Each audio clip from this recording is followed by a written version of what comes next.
लिए हम पटना नगरिया गे, लागो है जहर लिए खा।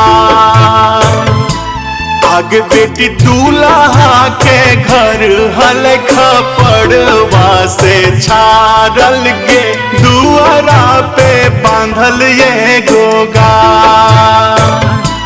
आगे बेटी जोड़ो हल दहेजवा में गईयो के दम मांगे, दूल्हा के पापा हल कसा। आगे बेटी जोड़ो हल दहेजवा में गईयो के दम मांगे, दूल्हा के पापा हल कसा।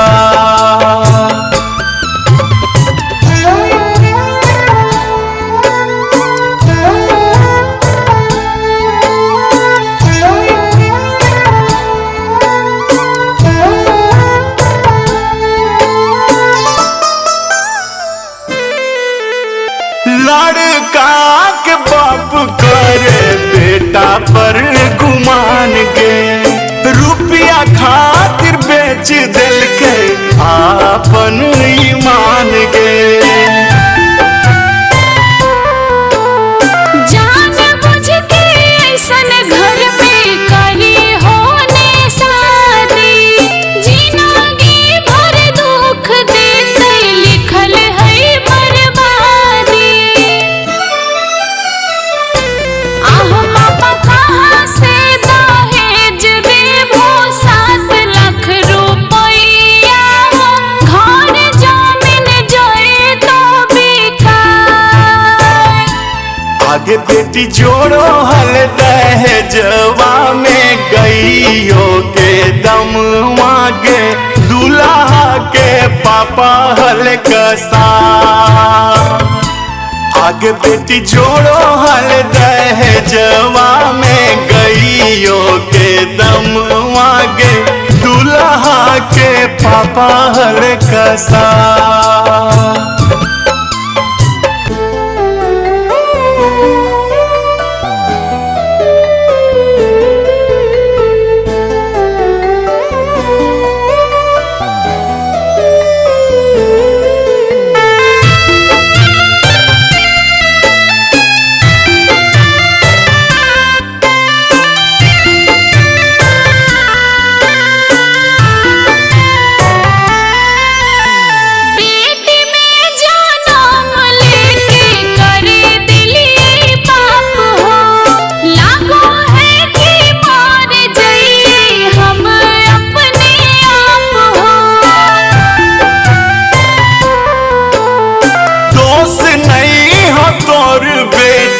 दोष है समाज के, साइकिल के ने रोजी सपना देखो है जहाज के।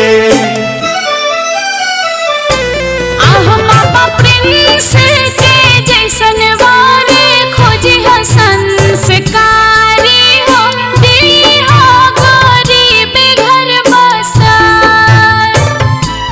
आगे बेटी जोड़ो हल दहेजवा में गईयो के दम मांगे, दूल्हा के पापा हल कसा। आगे बेटी जोड़ो हल दहेजवा में गईयो के दम मांगे, दूल्हा के पापा हल कसा।